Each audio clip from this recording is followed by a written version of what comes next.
ሰላም ሰላም የተወደዳችሁና የተከበራችሁ የብርሃን ፋይናንስ ቤተሰቦች በያላችሁበት ሰላማችሁ ይብዛ እያልኩኝ በዛሬ ቪዲዮአችን የጦርነት ስጋት በካፒታል ገበያ ላይ ያለው ተጽዕኖና የኢንቨስተሮች ውሳኔ እንዲሁም ደግሞ የተቋማት የአክሲዮኖች የገበያ ዋጋ ምን ይመስል ይሆን የሚል ጠቃሚ የሆነ ነጥብን አንስተን አብረን ቆይታ እናደርጋለን።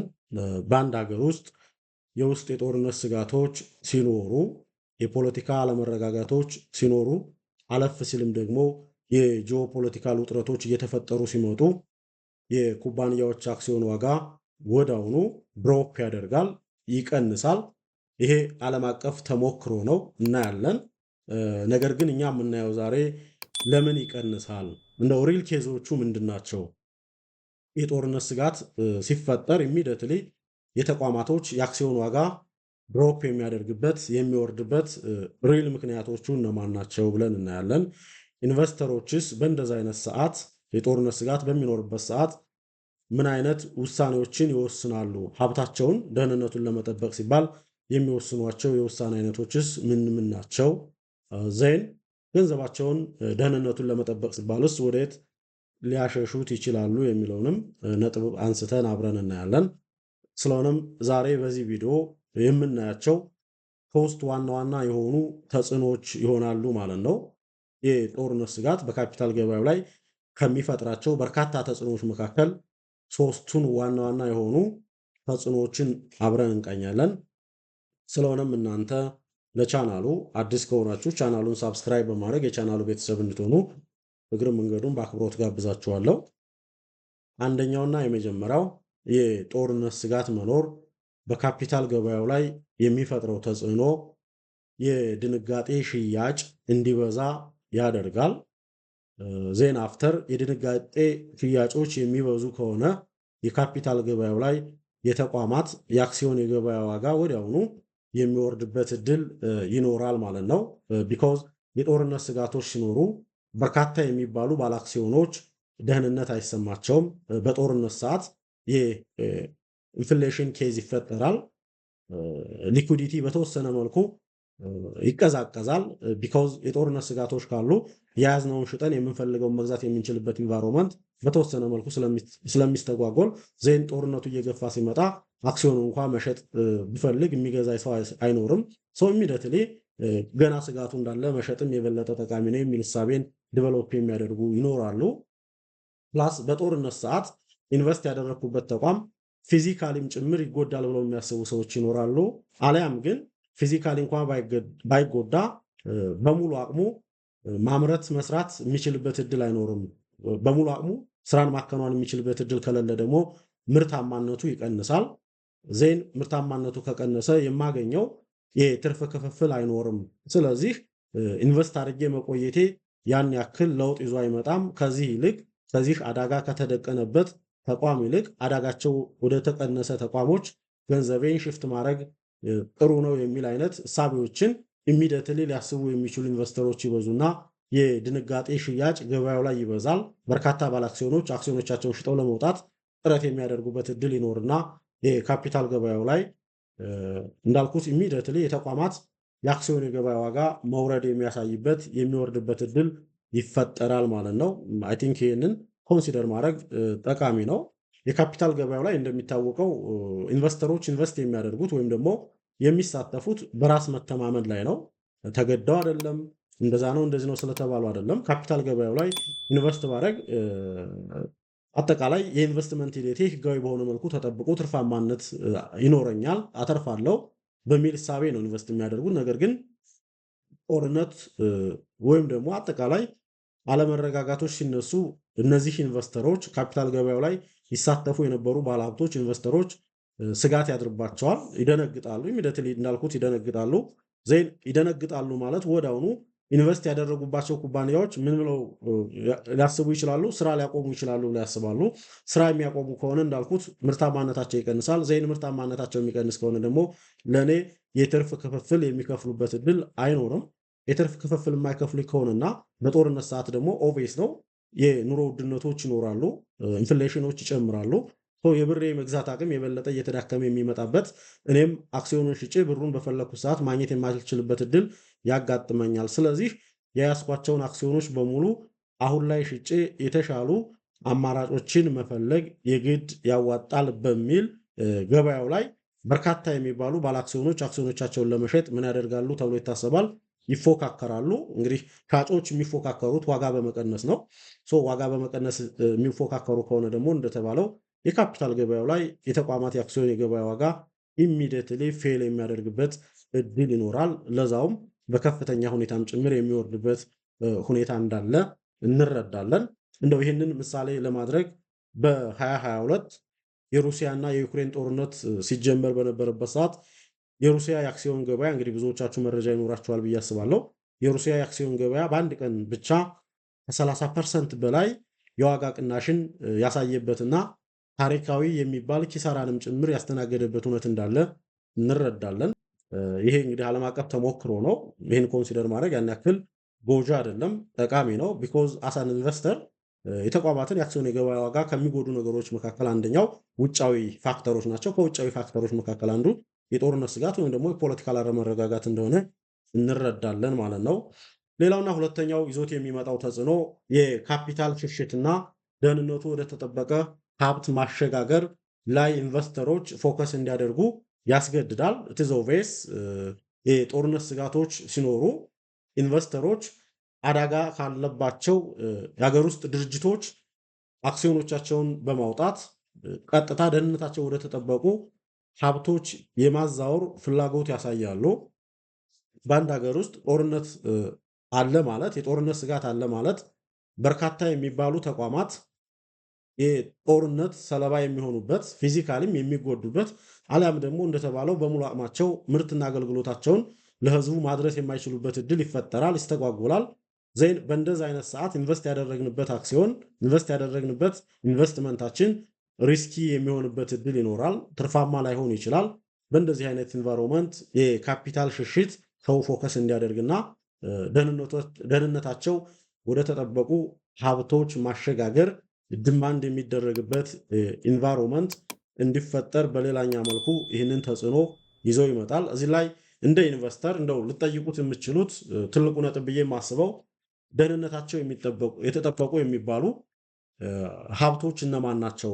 በእንደዚህ አይነት ኢንቫይሮንመንት ደህንነታቸው የተጠበቁ ወደሚባሉ ለማዛወር የት ላይ ማዛወር ይመከራል የሚል አይነት ጥያቄ ካላችሁ እና እንደዚህ አይነት መረዳት ቢኖረን መልካም እንደመሆኑ መጠን አንደኛውና የመጀመሪያው ወርቅ ላይ ኢንቨስት ማድረግ በእጅጉ የሚመከር ጉዳይ ነው። የአንድ ተቋም አክሲዮን ላይ በፖለቲካ ለመረጋጋት ሂደት ውስጥ ኢንቨስት ከማድረግ ይልቅ ወርቅ ላይ ኢንቨስት ማድረግ መቻል በእጅጉ ይመከራል። ቢኮዝ በጦርነት ጊዜ የወርቅ ዋጋ ሁልጊዜም ይጨምራል፣ አይቀንስም። ምክንያቱም ወርቅ ተጨባጭ የሆነ እሴቱን የማያጣ ተፈጥሯዊ የሆነ ሀብት ነው። ዘይን ዓለም አቀፋዊ ንግድም ጭምር ያለው እንደመሆኑ መጠን በኢትዮጵያ ጦርነት የወርቅ ዋጋ የሚቀዛቀዝበት፣ በኬንያ ጦርነት የወርቅ ዋጋ የሚቀዛቀዝበት ወይም ደግሞ በሩሲያ ጦርነት የወርቅ ዋጋ አጠቃላይ የሚቀዛቀዝበት እድል አይፈጠርም። ብዙ ጊዜ በእንደዚህ አይነት አለመረጋጋቶች ሰዓት ወርቅን ገዝቶ ኢንቨስት ማድረግ መቻል በተወሰነ መልኩ ደህንነቱ የተጠበቀ ሀብት ላይ ኢንቨስት እንደማድረግ የሚቆጠርበት እድል እንዳለ የምንረዳበት ሁኔታ አለ። ሌላው በእንደዚህ አይነት የፖለቲካ አለመረጋጋቶች በሚበዙበት ሰዓት የተቋማት አክሲዮኖች ላይ ኢንቨስት ከማድረግ ይልቅ የመንግስት የዕዳ ሰነዶች ላይ ኢንቨስት ማድረግ መቻል የተወሰነ ደህንነቱ የተጠበቀ እንዲሆን ያደርገዋል። እዚህ ላይ አሁን ኢንተርምስ ኦፍ ሪተርን ማየት ላይጠበቅብን ይችላል። ኢንተርምስ ኦፍ ደህንነት ካየን ግን ድርጅቶች እንደተባለው ፊዚካሊም የደህንነት ስጋት ይኖሩባቸዋል። አንድ ሁለተኛ ምንድነው በሙሉ አቅማቸው ሰርተው ለእኛ ትርፍን የሚያከፋፍሉበት እድል ላያገኙ ይችላሉ።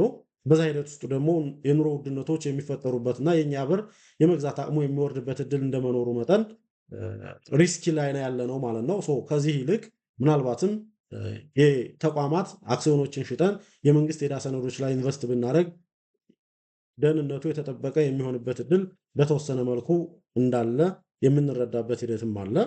ሌላውና ሶስተኛው ጠንካራ የሚባሉ የውጭ ሀገራት ገንዘቦችንም ጭምር ወይም ደግሞ ሃርድ ከረንሲ የምንላቸውን መያዝ የበለጠ ደህንነቱ የተጠበቀ ሀብቶች ላይ ኢንቨስት እንደማድረግ የሚቆጠርበት ሁኔታ አለ።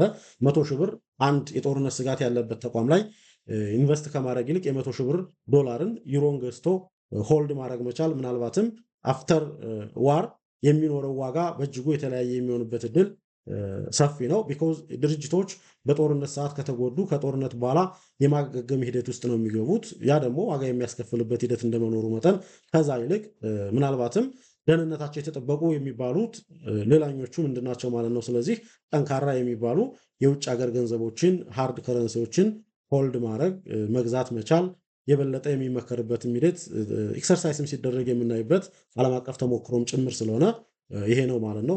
ዶላሮችን ዩሮዎችን ገዝቶ ማስቀመጥ መቻል አጠቃላይ በጦርነት ሰዓት የሚፈጠርን የዋጋ ግሽበትን ፕሮቴክት ለማድረግ አለፍ ሲልም ያው ተጠቃሚ ሆኖ ለመቀጠል በእጅጉ ከሚመከሩ ነገሮች መካከል አንደኛው የውጭ ሀገር ገንዘቦችን መያዝ ሃርድ ከረንሲዎችን ሆልድ ማድረግ ነው። ሌላኛውና ሶስተኛው የሚፈጥረው ተጽዕኖ በተቋማት ላይ በኢንዱስትሪዎች ላይ እኩል ያልሆነ ተጽዕኖን ያሳድራል ነው።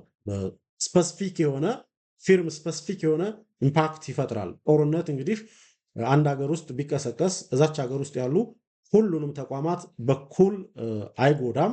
የተወሰኑ ተቋማት ጦርነቱን የመቋቋም በጦርነቱ የሚኖርን ኪሳራ የመቋቋም እድል ይኖራቸዋል፣ አድቫንቴጅ የሚያገኙ ይኖራሉ። አንዳንዶቹ ደግሞ ፍጹም ተጎጂ ሆነው የሚቀጥሉበት እድል ሰፊ ይሆናል። ስለዚህ እኛ እንደ ኢንቨስተር የትኞቹ ተቋማቶች ላይ ነው ኢንቨስት ያደረግነው? በጦርነት ሰዓት ፍጹም ከሚጎዱት ተቋማቶች ላይ ነው ኢንቨስት ያደረግነው ወይስ በጦርነት ሰዓትም ቢሆን በተወሰነ መልኩ ከማይጎዱ ተቋማት መቋቋም ከሚችሉ ተቋማት ነው ብለን ራሳችንን መፈተሽ መጠየቅ የግድ አስፈላጊ ነው። ይሄ ዓለም አቀፍ ትሬንድ ነው። ተጎጂ ከምንላቸው ተቋማቶች መካከል ለምሳሌ ኮንስትራክሽን እና ሪል ስቴት ዘርፎች በግንባር ቀደምትነት የሚጠቀሱ ናቸው። ቢኮዝ ኮንስትራክሽን እና ሪል ስቴት ዘርፎች አንደኛ በጦርነት ሰዓት እንደተባለው የጥሬ ዕቃ ዋጋ ይጨምራል። ኢትስ ኦብቪየስ አንድ ሁለተኛ ፊዚካሊም የሚደረመሱበት የሚመቱበት ሂደትም እንደመኖሩ መጠን ሪል ስቴት ላይ ኮንስትራክሽን ላይ ኢንቨስት ያደረገ ሰው በጦርነት ሰዓት ኃይለኛ ተጎጂ የሚሆንበት እድል እንዳለ ሊረዳ የሚገባው ይሆናል ማለት ነው። እሱን ኮንሲደር ማድረግ ሌላኛው ጥሩ የሚባል ጉዳይ ነው። ሁለተኛ ባንኮችና የፋይናንስ ተቋማት እንግዲህ ተጎጂ ከሚባሉት ተቋማት መካከል ባንኮችና የፋይናንስ ተቋማቶች ናቸው። ቢኮዝ በጦርነት ስጋት ሰዓት ሰዎች ብድር የመክፈል አቅማቸው በእጅጉ ይወርዳል። አዲስ የሚበደሩ ሰዎች የሉም። ስለዚህ ተቋማት የነዚህ ተቋማት ኤንፒኤል ኢሚዲየትሊ የሚጨምርበት እድል ሰፊ ይሆናል ማለት ነው። ኤንፒኤላቸው ይጨምራል ማለት ያው እንግዲህ ፐርፎርማንሳቸው ላይ ጥያቄ ይነሳል ማለት ነው። ስለዚህ ባንኮችና የፋይናንስ ተቋማት በጦርነት ጊዜ በእጅጉ ከሚጎዱ ተቋማቶች መካከል የሚዘረዘሩ የሚጠቀሱ ናቸው። ስለዚህ እኛ እንደ ኢንቨስተር ከነዚህ ተቋማት ላይ ኢንቨስት አድርገን ከሆነና ምናልባትም የጦርነት ስጋቶች ሲኖሩ መወሰድ የሚገባቸው በርካታ እርምጃዎች እንዳሉም አላርት እንሆናለን ማለት ነው። ሌላው ቱሪዝም እና አቪዬሽን ዘርፍ ላይ ኢንቨስት ያደረጉ ተቋማቶች በእጅጉ በጦርነት ሰዓት ከሚጎዱ ተቋማቶች መካከል የሚጠቀሱ ናቸው።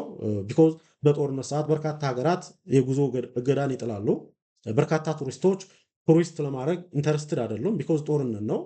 ስለዚህ በእንደዚህ አይነት ሰዓት እነዚህ ተቋማቶች በሙሉ አቅማቸው ሰርተው ለባለአክሲዮኖቻቸው ትርፍን የሚያከፋፍሉበት ትርፋማ የሚሆኑበት ሂደት ይኖራል ብሎ ማሰብ አይቻልም።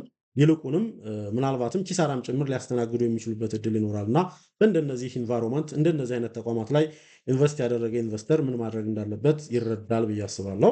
ሌላውና ሁለተኛው ተጠቃሚ የምንላቸው ፍጹም ተጠቃሚ ላንላቸው እንችላለን። በጦርነት ተጠቃሚ እንግዲህ 100% ላይኖር ይችላል ብላችሁ ልታስቡ ትችላላችሁ። ነገር ይኖራል። እነዚህን ምን ብለን ልንጠራቸው እንችላለን? በሌላ አማርኛ ታዲያ ተቋቋሚ ዘርፎች ልንላቸው እንችላለን። ጦርነቱን በተወሰነ መልኩ ቢሆን የጦርነት ኢምፓክቱን መቋቋም የሚችሉ ዘርፎች ሪሊ እኔ እነዚህ አይነት ተቋማት ላይ ነው ኢንቨስት ያደረግኩት አይደለም ብለን ራሳችንም እንድንፈትሽ ጥሩ ነው ማለት ነው። ቢኮዝ እንደ ካፒታል ገበያ ተሳታፊ የካፒታል ገበያ እንግዲህ በእኛ ሀገር ብቻ የተወሰነም አይደለም፣ ዓለም አቀፍ እንደመሆኑ መጠን ይህን ኮንሲደር የምታደርጉት ዓለም አቀፍ በሆነ ሴናሪዮ መሆን መቻል አለበት። አንደኛና የመጀመሪያ የነዳጅና የኤነርጂ ኩባንያዎች በጦርነት ሰዓት በእጅጉ ተጠቃሚ አለፍ ካለ ደግሞ ካሳነስ ነው ተቋቋሚ ዘርፎች ናቸው። ቢኮዝ በጦርነት ሰዓት የነዳጅ አቅርቦቶች ይስተጓጎላሉ። ኢሚዲየትሊ የነዳጅ ዋጋ ምን ይሆናል ማለት ነው? ይጨምራል። የነዳጅ ኩባንያዎች ትርፋማ የሚሆኑበት ኢቭን የአክሲዮን የገበያ ዋጋቸውም ጭምር በጦርነት ሰዓት የሚጨምርበት ሁኔታም እንዳለ መረዳት መቻል አለብን። ሁለተኛው የመከላከያና ቴክኖሎጂ ምርቶችን ማምረት የሚችሉ ተቋማት በጦርነት ሰዓት ተጠቃሚ የሚባሉ እንደው ካሳነስ ነው ግን ተቋቋሚ የሚባሉ ተቋሞችን መሆናቸውን መረዳት መቻል አለብን። ለጦርነቱ ግብዓት የሚሆኑ ምርቶችን የሚያመርቱ ልብሶችን የሚያመርቱ ተቋማቶች ከሆኑ በጦርነት ሰዓትም ጭምር እንደተባለው ተጠቃሚ አነስ ካለ ደግሞ ተቋቋሚ የሚሆኑበት እድል አለ። ስለዚህ እንደነዚህ አይነት ተቋማት ላይ ኢንቨስት ያደረገ ሰው ምናልባትም የሚኖረው ስጋት ኮንስትራክሽንና ሪል ስቴት ላይ ኢንቨስት ካደረገ ኢንቨስተር ከሚኖረው ጋር ሲነጻጸር አነስ ያለ እንደሆነ እንረዳለን። ሌላውና ሶስተኛው ተጠቃሚ ወይም ደግሞ እንደ አነስ ካለ እንዳልኩት ተቋቋሚ የሚባለው ዘርፍ የመሰረታዊ ፍጆታ እቃዎችን የሚያመርቱ የሚበሉ የሚጠጡ መድኃኒት የሚሆኑ ምናልባትም ለዕለት ተዕለት ኮሚኒኬሽን አገልግሎት የሚሆኑ ምርትና አገልግሎቶችን ወደ ገበያ ይዘው የሚቀርቡ ተቋማቶች ደግሞ በተወሰነ መልኩ በጦርነት ሰዓት ተጠቃሚ የሚሆኑበት እንደው እንዳልኩት ካሳነስ ነው ተቋቋሚ የሚሆኑበት እድል ሰፊ መሆኑን መረዳት መቻል አለብን። መሰረታዊ ፍጆታን የሚያመርቱ ሰዎች የሚያመርቱ ድርጅቶች ኢሰንሻል ጉዲስ ኦር ደግሞ የኮሚኒኬሽን የምንላቸውን አይነት አገልግሎቶች ምርቶች የሚያቀርቡ ተቋማት በጦርነት ሰዓት በእጅጉ ተጠቃሚም ጭምር ናቸው። ምክንያቱም ሰዎች በምንም አይነት ችግር ምግብ መብላትን አያቆሙም፣ መመገብን አያቆሙም፣ መድኃኒት መውሰድን አያቆሙም፣ ኮሚኒኬት ማድረጋቸውን አያቆሙም። ስለዚህ በእንደዚህ አይነት ኢንቫይሮንመንት መሰረታዊ የሚባሉ ፍጆታ እቃዎችን የሚያመርቱ ተቋማት የገበያ እንቅስቃሴያቸው የሚቀጥልበት ሂደት ይኖራል። በዛም ምርትና አገልግሎታቸውን ለሕዝብ በማቅረብ ትርፋማነታቸውን ያስቀጥላሉ። በጦርነት ሰዓትም ጭምር የአክሲዮን የገበያ ዋጋቸው የሚጨምርበት እድል እንዳለ እንድንረዳ ያስችለናል ማለት ነው። ስለዚህ ይህን ኮንሴፕት ወስዳችሁ ኮንሲደር ማድረግ የበለጠ ኢንቨስቲጌት ማድረግ በእጅጉ የሚመከር ነው። ነገር ግን ይሄ ቪዲዮ መረጃን ለመስጠት ኢንፎርሜሽንን ለእናንተ ለደንበኞች ፕሮቫይድ ለማድረግ እንጂ በምንም መልኩ ምክር ለመስጠት እንዳልሆነ እንድትረዱ በአክብሮት ጋብዛለሁ። ቪዲዮው ጠቃሚ አስተማሪ ሆኖ ካገኛችሁት ላይክ እንድታደርጉት፣ ሼር እንድታደርጉት እንዲሁም ደግሞ ለቻናሉ አዲስ ከሆናችሁ ቻናሉን ሳብስክራይብ በማድረግ ተጨማሪ የሆኑ የፋይናንስ የኢንቨስትመንት እና የካፒታል ማርኬት ጉዳዮች ሲለቀቁ እንዲደርሷችሁ እንድታደርጉ በአክብሮት ለመጋበዝ እወዳለሁ። አመሰግናለሁ።